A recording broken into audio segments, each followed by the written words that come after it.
عندنا كام نوع؟ ايه الانواع الاساسيه من الافلام اللي اتكلمنا عنها؟ حد يقدر يقول؟ عايزه اعرف انواع اساسيه من الافلام. يعني مبدئيا الافلام اللي احنا كنا بنتفرج عليها اغلب الوقت في اليومين اللي فاتوا اسمها ايه؟ بتسمى ايه في التصنيف؟ اسمه فيلم ايه؟ افلام قصيره. لا مش كل احنا في اوقات اتفرجنا على اجزاء من افلام طويله، مش كلها كانت افلام قصيره. بس النوع ده من الافلام اسمه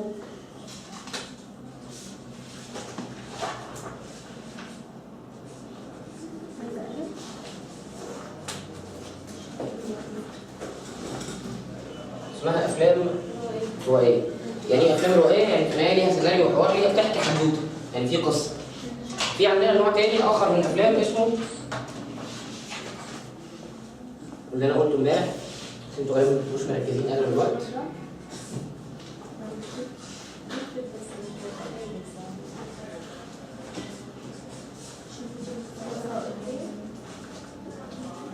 اللي انا قلت ان هي بالانجليزي اسمها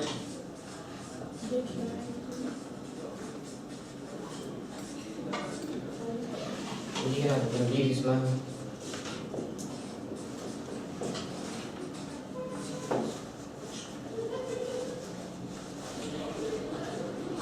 في قلب دي وفي قلب دي يبقى عندنا نوعين.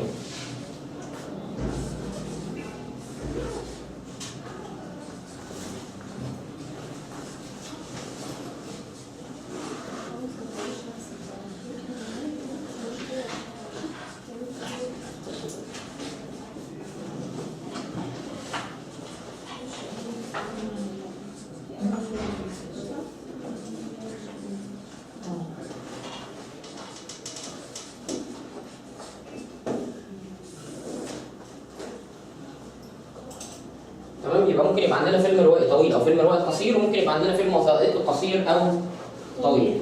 احنا اغلب الوقت اللي فات اغلب الافلام اللي كنا بنتفرج مش اغلبها كلها الحقيقه كانت افلام روائيه، سواء افلام طويله او افلام قصيره. النهارده عايز افرجكم على مثل من جزء من فيلم تسجيلي.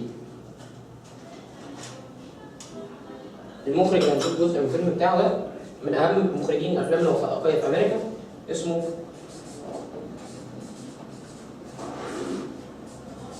ليه حضرتك دايما بتستشهد بالافلام الامريكيه ما بتستشهدش؟ بالعكس، احنا 90% من الافلام اللي اتفرجنا عليها على مدى ما فيش حاجه ما حصلش يعني احنا 90% من الافلام اللي اتفرجنا عليها في اليومين اللي فاتوا كانت افلام اوروبيه، ما كانتش افلام امريكيه. لو بقول تفتكر لحضرتك حاجه، يعني احنا مع الجمال اي مختلفين يعني حاجه كويسه حتى لو كانت تصاريفنا مثلا اقدم حاجه محترمه وحاجه طب معموله عارفين كويس. نفسك الاول، بس انا اول مره اشوفك النهارده.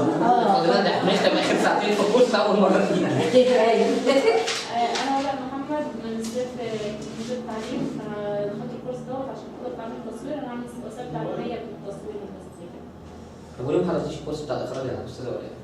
والله غصب عني، كان فرح واحده صاحبتي اللي هي ماليش ولا معايا. فرح صاحبتي الثلاث ايام ولا ايه؟ يومين بس. ده بيكونوا الافراح ولا عيد الميلاد يعني؟ كان يوم خميس والفرح كان يوم الجمعه. ماشي. في مظبطتها البيت. على اي حال دي قوي دي اقل واجب اولاد. بصراحه انا مش متفز بس ماشي. قفلت معايا اليوم. نكدت طول اليوم.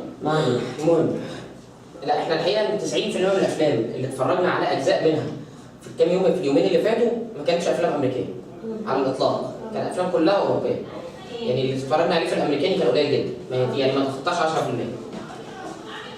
طيب المخرج ده بقول لكم ده من اهم مخرجين الافلام التسجيليه في امريكا، اسمه مايكل مور. اشهر افلامه كان فيلم نزل اتعرض حتى في السينمات في مصر، عفوا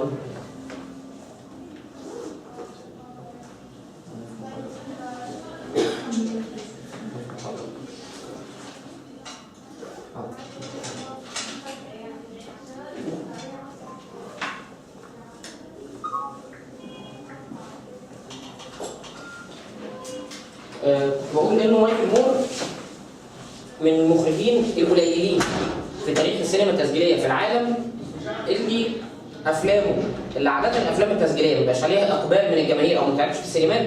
مايكل مور من الحالات النادره اللي عمل افلام تسجيليه.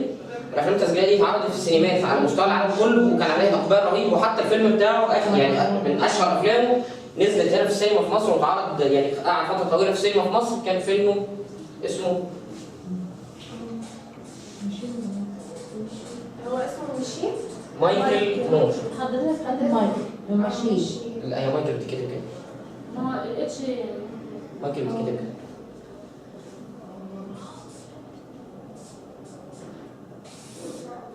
فيلم كان اسمه فahrenheit 9/11 وكان بيتكلم عن حرب العراق، حرب الخليج الثاني.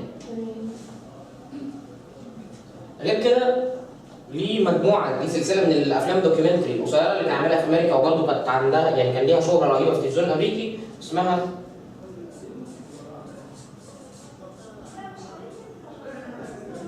Awful Truth او الحقيقه القبيحه، وده اللي هنشوف جزء منه دلوقتي.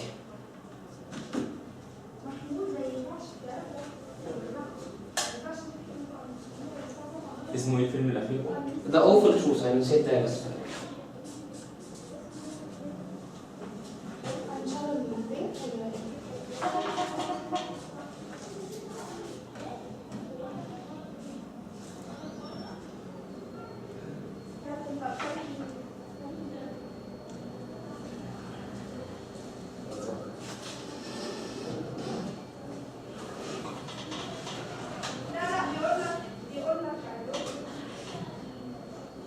قد يكون مفيش ترجمه مش مشكله، انا عايزكم بس تتفرجوا على اللغه السينمائيه المستخدمه. Day in and day out, they risk their lives to protect us. هو ده حرب العراق؟ Some police officers have seen things. In Detroit, police holding the remote control to his VCR. The police said it appeared to have a gun. In Arkansas, a policeman shot a man who was holding a hair clip.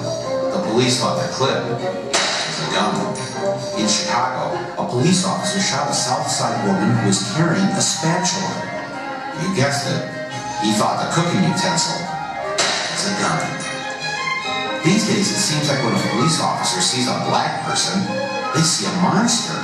And every time he sees a black person holding something, he sees a gun.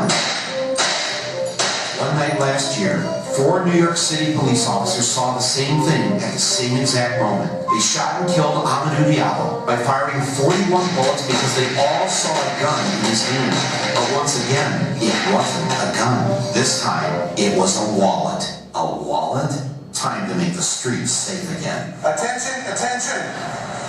The New York City police have a difficult time distinguishing between a gun and a wallet. Please come and exchange your black wallets for this beautiful day-glow orange wallet that no policeman will mistake for a gun. Step right up here with your black wallets. Black wallets out invisible so I can see them. Thank you. Day-glow orange. It's right here for day-glow orange. How about the police who don't know the difference? There you go. Thank you. Wallet's right in here. That's right. Here we go. There you go. Yeah, you got to throw your wallet away. It's only a wallet. Only a wallet. Well, the wallets were a start, but there was still much work to be done. Thousands of African Americans were still walking the streets holding house keys. See, that looks like a gun. A bad idea, considering a cop in Florida shot Jerome Richardson after mistaking Richardson's keys for a gun. If I get a little orange, I can be okay, right? Thank you. And don't forget candy bars. Perhaps people don't remember that a federal agent shot 17-year-old Andre Burgess after mistaking his Three Musketeers bar for a handgun. You like Three Musketeers? Snickers. You like Snickers? Well, there's a guy killed with Snickers, too. Outrageous is good too. Huh? Outrageous. Isn't that outrageous? No one has been killed yet with a outrageous in his hand. If you're gonna eat Snickers, especially around here. All right, let's see how that looks. Oh, yeah. Safety orange only goes so far. My philosophy is, you can never be too safe. That's why I suggest urban camouflage.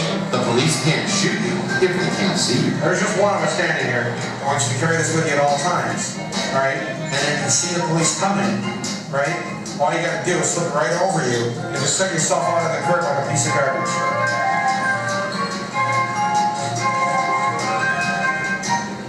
All right, don't move, don't move. You are walking down the street. Suddenly, you see an officer from the police department. Immediately, you pull the orange cord. At that point, the officer will know there is no gun, as you can see, in either hand. You know what it's gonna come to, sir, honestly? Yeah. People are not gonna respect police when they start firing back. Which isn't good. It isn't good.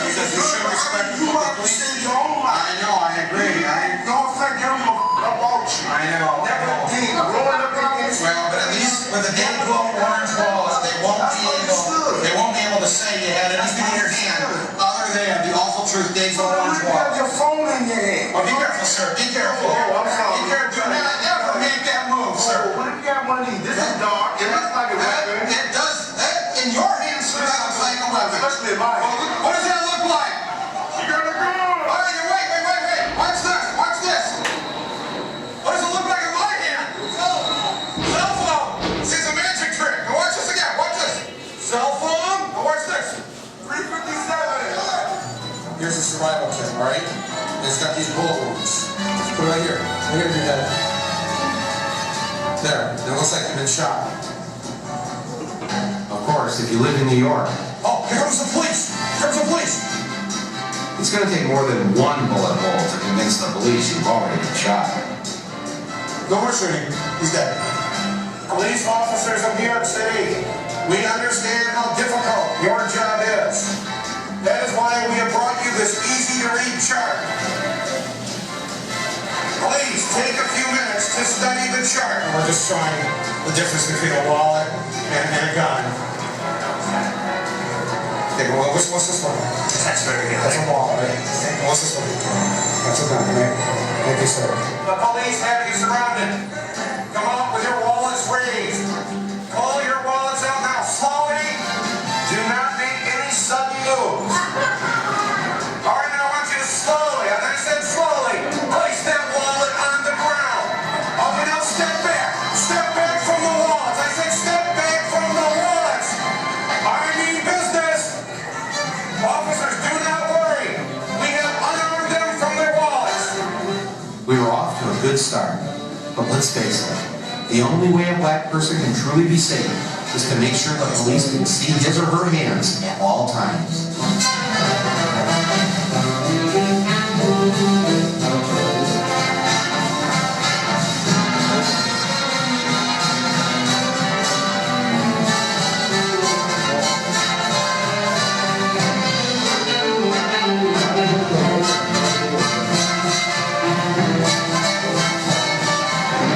Our exchange program was a huge success. The dangerous wallets were off the streets for good.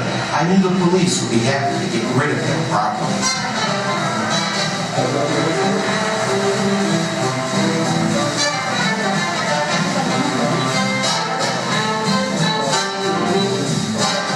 Officers, we have some wallets we'd like to exchange. We've been all over the streets of New York today collecting these wallets. We just want to exchange them. Can we exchange them with you? Oh, we don't have to do it. No, but they're dangerous looking wallets. You know, we're keeping the streets safe. Thank you, sir. That's one less dead black man.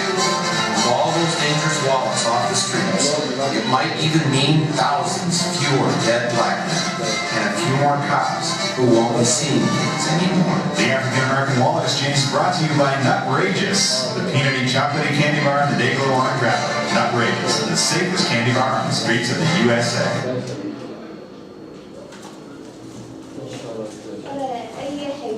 ولا اي حاجه ايه؟ مين فهم ايه من الفيلم؟ طب هو الحاجات الحمراء البوكسات الصغيره دي محافظ. كلهم احمر محفوظه مبدله يعني كله قول يا فندم. بدلوا المحافظ يعني ولا إيه؟ تمام. محفظه ما فيهاش حاجه يعني مرتبه اللي هو مثلا طيب هو الفكره ببساطه شديده مايكل مور هو نفسه الشخص اللي كان موجود في الفيلم اللي هو المليان اللي لابس الكاب. وهو معروف ان هو دايما بيطلع في افلامه خاصه في الافلام الدوكيومنتري القصيره اللي هي زي السلسله دي اللي اسمها ذا اوفر تروث او الحقيقه القبيحه. وهو اسلوبه ساخر دايما زياده عن اللازم جدا تجاه السلطات. ما هي الفكره هنا ببساطه انه حصلت كذا حادثه في مدينه نيويورك انه في كذا شخص اسود اتقتل لانه البوليس اشتبه وهو بيطلع حاجه من جيبه، كانت غالبا في اغلب الحالات محفظه وفي حالات ثانيه مفاتيح او حتى واحد يعني بيطلع شوكولاته من جيبه فالبوليس بيشتبه لمجرد ان هو شخص اسود ان هو بيطلع من جيبه مسدس فبيقتلوه فورا. وكل الصور اللي شافت في الاول دي حالات اتقتلت بسبب الموضوع ده.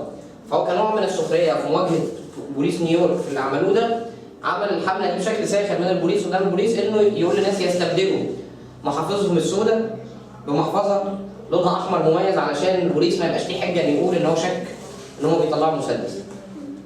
وحتى مد الموضوع بعد كده بقى بيلون الشوكولاتات او بيلون المفاتيح بالوان لونها احمر او برتقالي فاتح علشان ما يبقاش في حجه للبوليس انه يقول.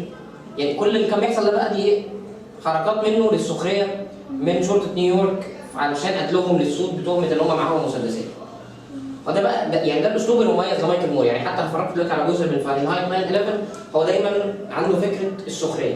يعني دايما هتلاقي الفيلم كوميدي. بصرف النظر عن ده لاحظنا ايه فيما يخص اللقطات؟ في كتير قوي تراك ان تراك اوت. هو دي مش تراك، هنا في اغلب الحالات هنا كان الكاميرا محموله على الكتف شولدر.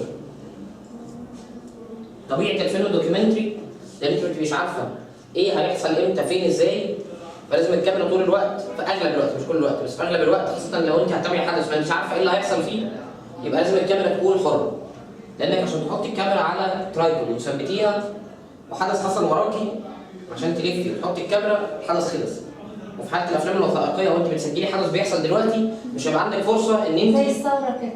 ايوه بالظبط الثوره مثلا كل الافلام تقريبا اللي اتعملت في مصر التسجيليه عن الثوره كلها هتلاقي الكاميرا عاده استخدمت فيها كاميرات صغيره وكان بيستخدم فيها دايما الكاميرا محموله عليها. انا بالمره النهارده بس قبل ما انسى عايز اوريكم اللي انا كنت شرحته امبارح على الكاميرا. طب لما هو نزل في الكيس الكبير ده مشهد كوميدي ده ولا ايه؟ ما هنا جزء اخر بيقول لهم عشان البوليس ما يضربوش بالنار عمل الحركه بتاعت كيس الزباله دي ان اول ما البوليس يقرب يا اما تدخل نفسك جوه كيس الزباله وتعمل نفسك كيس زباله مرمي يا اما العلامات اللي هي بتاعت اكنه مرمي مضروب بالنار وترمي نفسك على الارض. اعمل نفسك ميت يعني. اعمل نفسك ميت. في السريع جدا هوريكم اللي انا كنت بتكلم فيه امبارح واللي هو انتوا اوريدي هتدرسوه بشكل اكثر تفصيلا مع استاذ تامر نادي الاسبوع الجاي ان شاء الله. همر عليكم بالموضوع. شايفين الارقام اللي مكتوبه هنا؟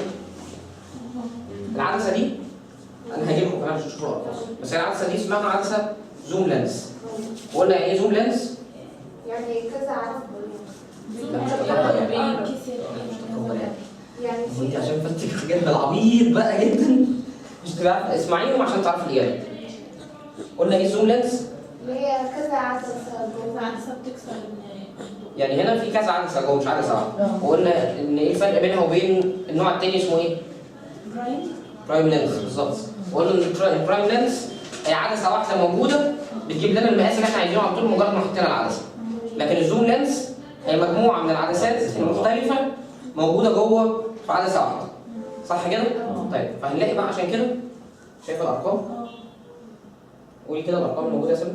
18 24 35 50 85 135. كويس جدا.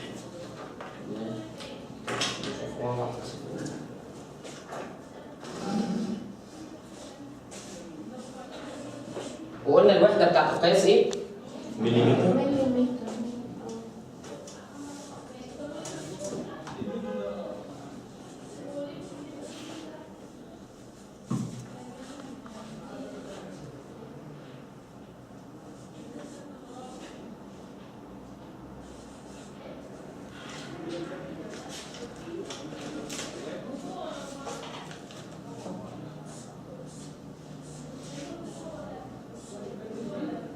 طيب عايز قولي لي يا سلمى ايه اكتر عدسه في الارقام دي نقدر نصنفها عدسه تميل للوايد؟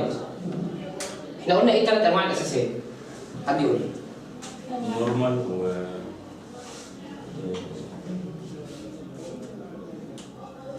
هما كام نوع طيب؟ هما ثلاثة. 9 ايه؟ 3 انواع بس. ثانية واحدة بس ايه هما اللي 9؟ لا. طب ايه هما اللي 9؟ لا انا برايم لينس. ايوه ايه هما اللي 9؟ والله يا ما انا عارف انك اتلخبطتي بس ايه هما اللي 9؟ لا انا قلت رقم كده. قلت رقم كده؟ برايم ونورمال وزوم. لا لا مش احنا كده بنلوش. لا. لا دول مش تاني. الوايد والنورمال والتليفون. ده بعد ما بصيتي ولا من غير ما تبصي؟ بصراحة ماشي. طيب ايه في دول نقدر نصنفهم نورمال؟ ال 35 وال 50. لا ال 50 و 85 تقريبا. ال 50 و 35 85. في العدسه اللي في النص. 85. و35 اللي في النص.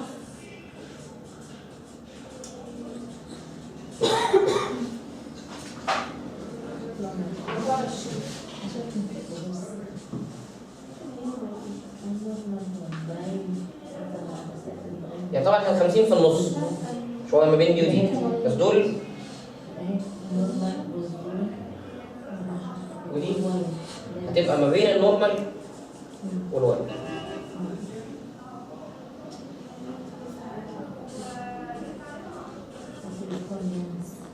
وقلنا ايه العدسه اللي هي وايد بقى، وايد تماما كانت رقمها كام؟ 200. لا انت ده ماشيه معايا بالعكس تماما. لا العدسه الوايد بتبقى الناحيه اللي هي 8 ملم. الوايد وبالمناسبه عدسه 8 ملم ليها اسم تاني شهير جدا اسمها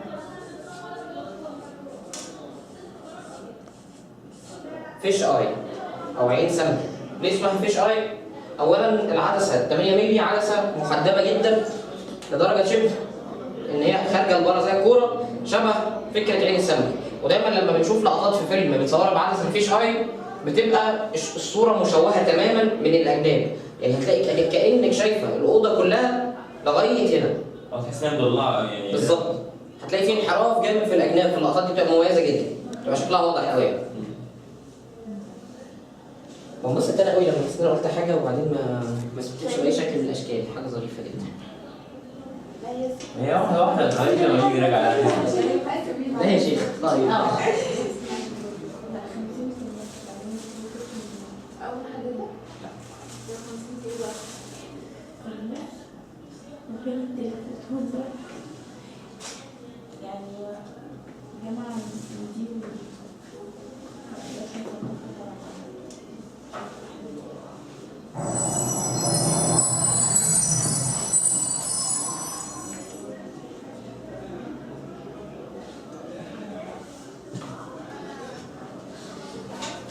الفيلم اللي هنشوفه جزء منه دلوقتي ده اهو فahrenheit 9/11.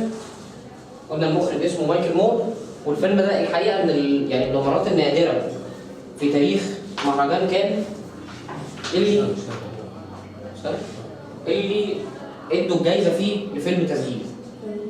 عاده على طوال تاريخ المهرجان برضه عشان تبقوا عارفين اسمه بيتكتب ازاي، يعني ده تقريبا يكاد يكون اهم مهرجان سينما في العالم.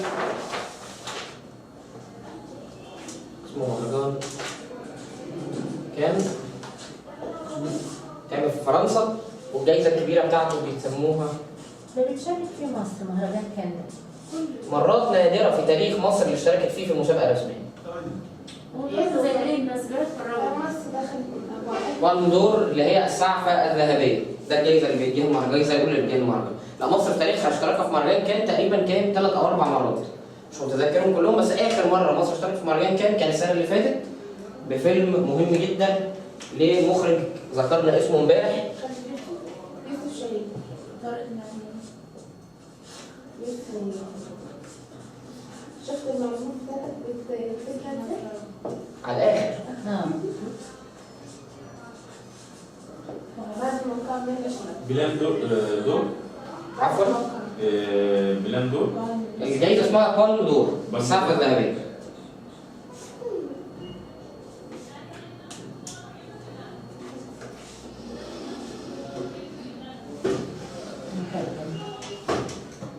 ومين اللي اخذ الجايزه بقى؟ مين الشركه؟ لا هو ما خدش جايزة. مجرد فكرة ان فيلم من اي دولة في العالم يتم اختياره، لان مش كل الافلام بتشارك ولا حاجة. ده يعني بيبقى فيه مئات الافلام مقدمة، اللي بيشترك في الاخر عدد ضئيل جدا من الافلام من كل العالم. وفكرة ان فيلم يتم اختياره يشترك في المسابقة الرسمية في مهرجان كان دي في حد ذاتها تعتبر جايزة للفيلم، حتى لو ما خدش اي جوائز بعد كده. لان دي تقريبا اهم مسابقة او اهم مهرجان للسينما بيحدث في العالم كل سنة. واللي خد الجايزه بالمناسبه عشان تبقوا عارفين، يعني اخر جايزه اخدها فيلم اسمه امور لمخرج نمساوي شهير جدا اسمه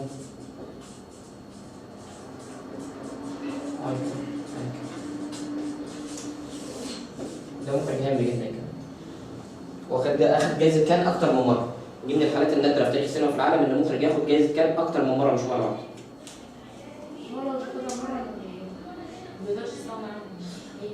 يقدر تستغنى عنها ازاي؟ قصده يعني اما بيوصل للطب صعب جدا ان هو ينزل. لا عادي، كل الناس ما فيش حد بياخد جائزه مهرجان دي، يعني اللي بياخدها مره بيعتبرها معجزه من السماء يعني.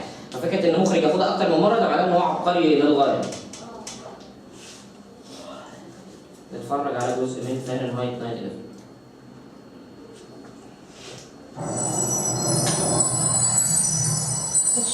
لا لا تمام تمام. لا خلاص. تمام مش عارف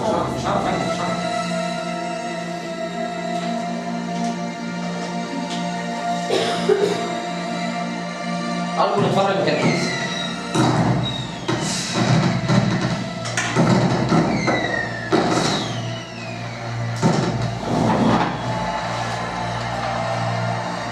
Was it all just a dream?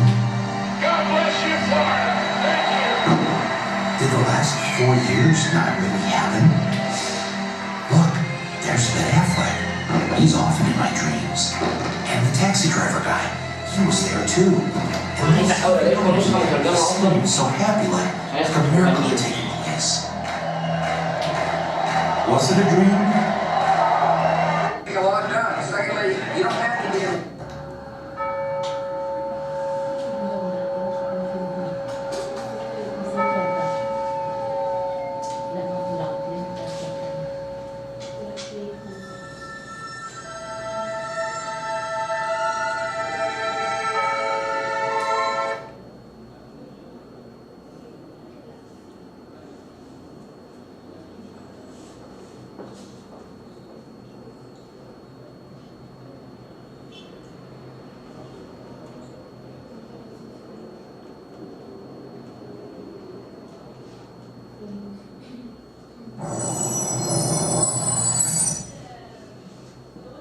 Mr. President, it is in writing and signed by myself.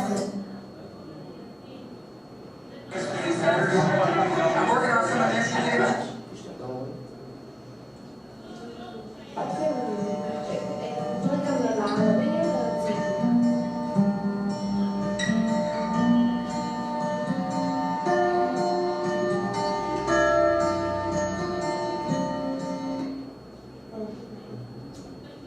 They pelted Bush's limo with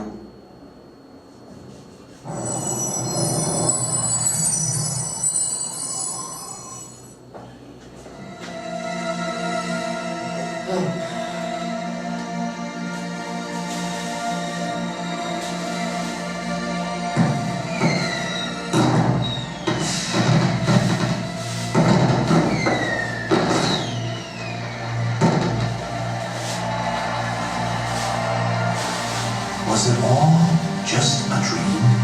God bless you, Florida. Thank you. Did the last 4 years not really happen? Look, there's Ben Affleck. He's often in my dreams. And the taxi driver guy, he was there too. And little Stevie Wonder, he seemed so happy, like a miracle had taken place. Was it a dream? Or was it real? It was election night 2000. Everything seemed to be going as planned. In New York, Al Gore is our projected winner. The Garden State is green for Gore. We project that Mr. Gore is the winner in Delaware. This state has voted with the winner in the Excuse me 1 second. I'm so sorry to interrupt you. Mike, you know I wouldn't do this if it weren't big. Florida goes for Al Gore. CNN announces that we call Florida in the Al Gore column. Then something called the Fox News Channel called the election in favor of the other guy. I interrupt you. Fox News now projects George W. Bush the winner in Florida, and thus it appears the winner of the presidency of the United States. All of a sudden, the other network said, hey, if Fox said it, it must be true. All of us at the networks made a mistake and projected Florida in the Al Gore column. It was our mistake. Now, what most people don't know is that the man who was in charge of the decision desk at Fox that night, the man who called it for Bush, was none other than Bush's first cousin, John Ellis. How does someone like Bush get away with something like this? Well, first, it helps if your brother is the governor of the state in question. You know something? We are going to win Florida. Mark my words. You can write it down. Second, make sure the chairman of your campaign is also the vote count woman. And that her state has hired a company that's going to knock voters off the rolls who aren't likely to vote for you. You can usually tell them by the color of their skin. Then make sure your side fights like it's life or death. I think all this talk about legitimacy is way overblown. And hope that the other side will just sit by and wait for the phone to ring. And even if numerous independent investigations prove that Gore got the most votes, If there was a statewide recount under every scenario, Gore won the election. it won't matter. Just as long as all your daddy's friends on the Supreme Court vote the right way. While I strongly disagree with the court's decision, I accept it. What we need now is acceptance. We have a new president-elect. It turns out none of this was a dream. It's what really happened. On the day of the joint session of both the House of Representatives and the Senate was to certify the election results, Al Gore, in his dual role as outgoing Vice President and President of the Senate, presided over the event that would officially anoint George W. Bush as the new president. If any congressman wanted to raise an objection, the rules insisted that he or she had to have the signed support of just one senator. Mr. President, and I take great pride in calling you that. I must object because of the overwhelming evidence of official misconduct, deliberate fraud, and an attempt The chair wants to remind members that under Section 18 of Title III, United States Code, no debate is allowed in the joint session. Thank you, Mr. President. To answer your question, Mr. President, the objection is in writing, signed by a number of members of the House of Representatives, but not by a member of the Senate. Mr. President, it is in writing and signed by several House colleagues on behalf and myself of the 27,000 voters of Duval County, in which 16,000 of them are African Americans that was disenfranchised in this last election. Is the objection signed by a member of the Senate? Not signed by a member of the Senate. The Senate is missing. Mr. President, it is in writing and signed by myself on behalf of many of the diverse constituents in our country, especially those in the 9th Congressional District, and all American voters who recognize that the Supreme Court, not the people of the United States, decided this election. Is the objection signed by a senator? Unfortunately, Mr. President, it is not signed by one single senator. Unfortunately, I have no authority over the United States Senate, and no senator has signed. Mr. President, it is in writing and signed by myself and several of my constituents from Florida. A senator is needed, but missing. Is the objection in writing and signed by a member of the House and a senator? The objection is in writing, and I don't care that it is not signed by a member of the Senate. The chair will advise that the rules do care, and the signature of the senator. Not a single senator came to the aid of the African Americans in Congress. One after another, they were told to sit down and shut up. It's a sad day in America, Mr. President. We can't find a senator to sign The gentleman will suspend. Mr. President. The gentleman will suspend. Inauguration coverage 2001 on a nasty but it could be worse kind of day in Washington. On the day George W. Bush was inaugurated, tens of thousands of Americans poured into the streets of D.C. in one last attempt to reclaim what had been taken from them. They pelted Bush's limo with eggs and brought the inauguration parade to a halt. The plan to have Bush get out of the limo for the traditional walk to the White House was scrapped. Bush's limo hit the gas to prevent an even larger riot. No president had ever witnessed such a thing on his inauguration day.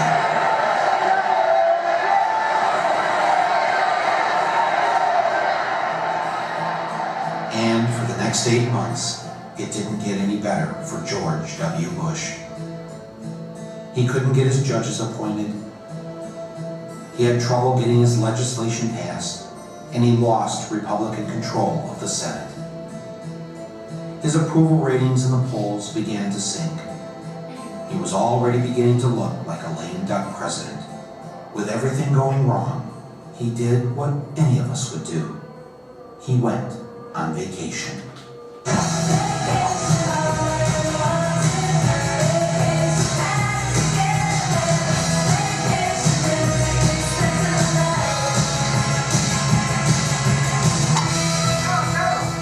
In his first 8 months in office before September 11th, George W. Bush was on vacation, according to the Washington Post, 42% of the time. I get every shot good people said it wouldn't work. It was not surprising that Mr. Bush needed some time off. Being president is a lot of work. These folks that say you're loafing here in Texas, that take too long of a vacation. They don't understand the definition of work. Getting a lot done. Secondly, you don't have to be in Washington to work. It's amazing what can happen with telephones and faxes. What are you doing the rest of the day? Karen Hughes is coming over. We're working on some things. And she'll be over here. We're working on a few things. I'm working on some initiatives. You'll see. There'll be some decisions that I'm going to make while I'm here. And we'll be announcing them as time goes on. The first time I met him, he had some good advice for me. Governor Bush, it's Michael Moore. Behave yourself, will you? Don't find real work. And work was something he knew a lot about. Anybody want some grits? Relaxing at Camp David, yachting off Kennebunkport, or being a cowboy on the ranch in Texas. I love the nature. I love getting in the pickup truck with my dogs. Oh, hi. George Bush spent the rest of August at the ranch, where life was less complicated. I'm going up to dig the soil looking for bugs. And so I went out there the other day, and there was Barney buried in his hole, chasing an armadillo. It was a summer to remember. And when it was over, he left Texas for his second favorite place. On September 10th, he joined his brother in Florida, where they looked at files and met important Floridians. He went to sleep that night in a bed made with fine French linens.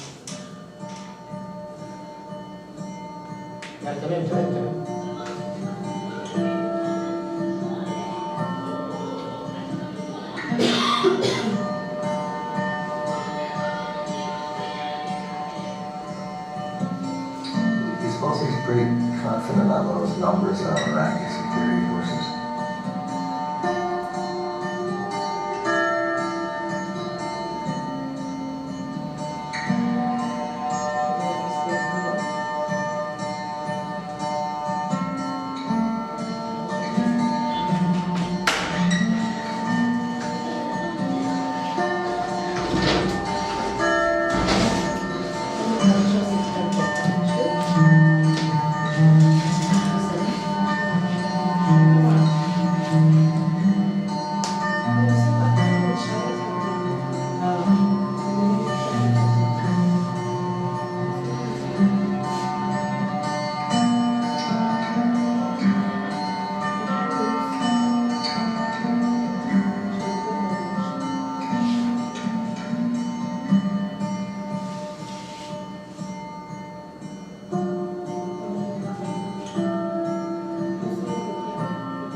I got a little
مركز.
On September 11th, 2001, nearly 3,000 people, including a colleague of mine, Bill Weems, were killed in the largest foreign attack ever on American soil.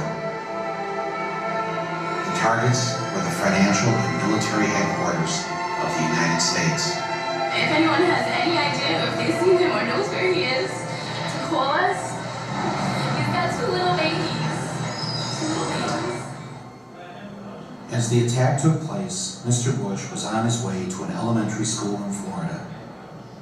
When informed of the first plane hitting the World Trade Center, where terrorists had struck just 8 years prior, Mr. Bush decided to go ahead with his photo opportunity.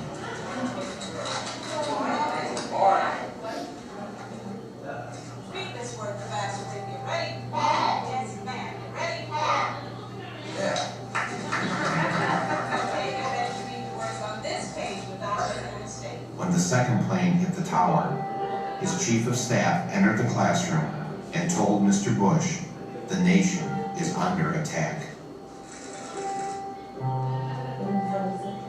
Not knowing what to do, with no one telling him what to do, and no Secret Service rushing in to take him to safety, Mr. Bush just sat there and continued to read My Pet Goat with the children.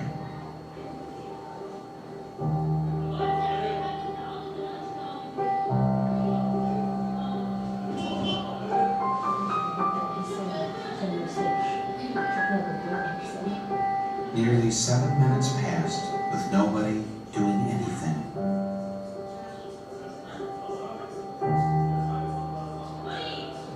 As Bush sat in that Florida classroom, was he wondering if maybe he should have shown up to work more often? Should he have held at least one meeting since taking office to discuss the threat of terrorism with his head of counterterrorism? Or maybe Mr. Bush was wondering why he had cut terrorism funding from the FBI. Or perhaps he just should have read the security briefing that was given to him on August 6, 2001, which said that Osama bin Laden was planning to attack America by hijacking airplanes. But maybe he wasn't worried about the terrorist threat because the title of the report was too vague. I believe the title was Bin Laden determined to attack inside the United States. A report like that might make some men jump. But as the days passed, George W. just went fishing. As the minutes went by, George Bush continued to sit in the classroom. Was he thinking, I've been hanging out with the wrong crowd? Which one of them screwed me? Was it the guy my daddy's friends delivered a lot of weapons to? Was it that group of religious fundamentalists who visited my state when I was governor? Or was it the Saudis? Damn, it was them. I think I better blame it on this guy.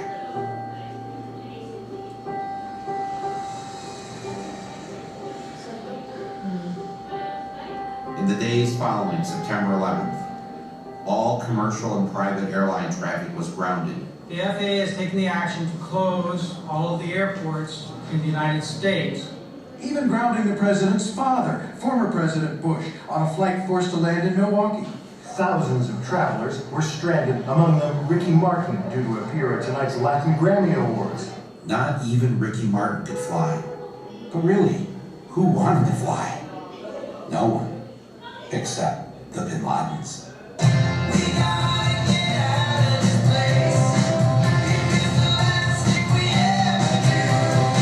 We had some airplanes authorized at the highest levels of our government to fly to pick up Osama bin Laden's family members and others from Saudi Arabia and transport them out of this country. It turns out that the White House approved planes to pick up the Bin Ladens and numerous other Saudis. At least 6 private jets and nearly 24 commercial planes carried the Saudis and the Bin Ladens out of the U.S. after September 13th. In all, 142 Saudis, including 24 members of the Bin Laden family, were allowed to leave the country. Osama's always been portrayed as the bad apple, the black sheep in the family, and that they cut off all relationship with him around 1994. In fact, things are much more complicated than that. You mean Osama has had contact with other family members? That's right. In the summer of 2001, just before 9/11, one of Osama's sons got married in Afghanistan, and several family members showed up at the wedding. Bin Laden. That's right. So they've not cut off completely. That's really an exaggeration. We now welcome to Larry King Live. Good to see him again. Prince Bandar, the ambassador of the Kingdom of Saudi Arabia to the United States. We had about 24 members of Bin Laden's family. And in America, students, and His Majesty felt it's not fair for those innocent people to be subjected to any harm. On the other hand, we understood had a high emotion, so with coordination with the FBI, we left them all out. This is retired FBI agent Jack Clunan. Before 9/11, he was a senior agent on the joint FBI-CIA Al-Qaeda task force. I, as an investigator, would not want these people to have left. I think in the case of the Bin Laden family, I think it would have been prudent, hand the subpoenas out, have them come in, get on the record. You know, get on the record. That's the proper procedure. Yeah. How many people were pulled off at airlines after that coming into the country who were what? They were from the Middle East, or they fit a very general picture. We held hundreds and weeks and months at a time. Did the authorities do anything when the Bin Ladens tried to leave the country? No, they were identified at the airport. They looked at their passports and they were identified. Well, that's what would happen to you or I if we were... Exactly. So, little huge at this point, what else? Nothing. I don't know about you, but usually when the police can't find a murderer, don't they usually want to talk to family members to find out where they think he might be? You have no idea where he might be. Well, if you hear anything, let us know. You're willing to come downtown and give us a statement? This is going to take a while. You got the time. I ain't worth money, is it? Send in a bill. I asked you a question. You're here to answer them, not ask them. Now, you listen to me, cop. I paid your All stuff. right, sit down. I'm going to earn it. Yeah, that's how cops do. What was going on here? I think we need to know a lot more about that. That needs to be the subject of a significant investigation. What happened? How did it happen? Why did it happen? And who authorized it? Trying to imagine what those poor bastards were feeling when they were jumping out of that building to their death. Those young guys and cops and firemen that ran into that building never asked a question, and they're dead. And families' lives are ruined, and they'll never have peace. And if I had to inconvenience a member of the Bin Laden family with a subpoena or a grand jury, do you think I'd lose any sleep over it? Not for a minute, Mike. No one would question it. No, it's right. Not even the biggest civil libertarian. No, it's no just, one would question it's just, you know, you got a lawyer, and fine. Counsel, fine. Mr. Bin Laden, this is why I'm asking you. It's not because I think that you're anything. I just want to ask you the questions that I would anybody. And that's all. None of this made any sense. Can you imagine in the days after the Oklahoma City terrorist bombing, President Clinton helping to arrange a trip out of the country for the McVeigh family? What do you think would have happened to Clinton if that had been revealed? Brenda, do you know the Bin Laden family? I do very well. What are they like? They're really lovely human beings. He is the only one I don't know him. Well, I met him only once. What was the circumstance under which you met him? This is ironic. In the mid-80s, if you remember, we in the United States were supporting the Mujahideen to liberate Afghanistan from the Soviets. He came to thank me for my efforts to bring the Americans, our friends, to help us against the atheists, he said the communists. Oh, ironic. He came to thank you for helping bring America to help him. And now he may be responsible for bombing America. Absolutely. What did you make of him when you met him? I was not impressed, to be honest with you. Not impressed? No, I think he was a simple and very quiet guy. A simple and quiet guy whose family just happened to have a business relationship with the family of George W. Bush. Is that what he was thinking about? Because if the public knew this, it wouldn't look very good. Was he thinking, you know, I need a big black marker? In early 2004, in a speech during the New Hampshire primary, I called George W. Bush a deserter from his time in the Texas Air National Guard. In response, the White House released his military records in the hopes of disproving the charge. What Bush didn't know is that I already had a copy of his military records, uncensored, obtained in the year 2000. And there is one glaring difference between the records released in 2000 and those he released in 2004. A name had been blacked out. In 1972, 2 airmen were suspended for failing to take their medical examination. One was George W. Bush, and the other was James R. Bath. In 2000, the documents show both names. But in 2004, Bush and the White House had Bath's name blacked out. Why didn't Bush want the press and the public to see Bath's name on his military records? Perhaps he was worried that the American people would find out that at one time James R. Bath was the Texas money manager for the Bin Ladens. Bush and Bath had become good friends when they both served in the Texas Air National Guard. After they were discharged, when Bush's dad was head of the CIA, Bath opened up his own aviation business after selling a plane to a man by the name of Salam bin Laden, heir to the second largest fortune in Saudi Arabia, the Saudi bin Laden Group. W at that time was just starting out in the world as a businessman. Because he's a guy who's always tried to emulate his father, he decided to run the oil business. He founded an oil company, a drilling company out in West Texas.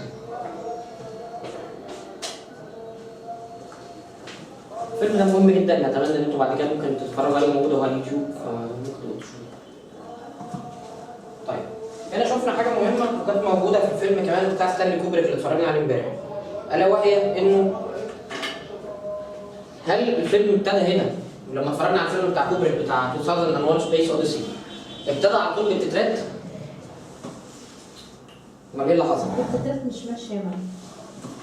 التترات ايه؟ مش ماشيه مع التصوير. يعني ايه التترات مش ماشيه مع التصوير؟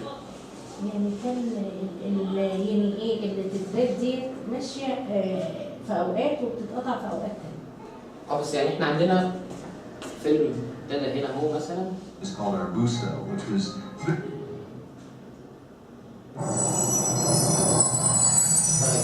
Tell them by the color of their skin.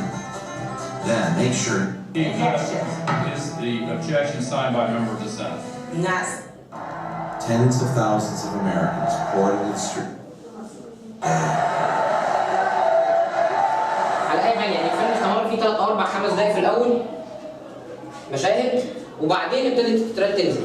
طيب الجزء ما قبل التترات ده بنسميه ايه؟ يعني لما التترات ما تبتديش في الاول يبتدي جزء من الفيلم وبعدين تيجي التترات. الاسامي اهو.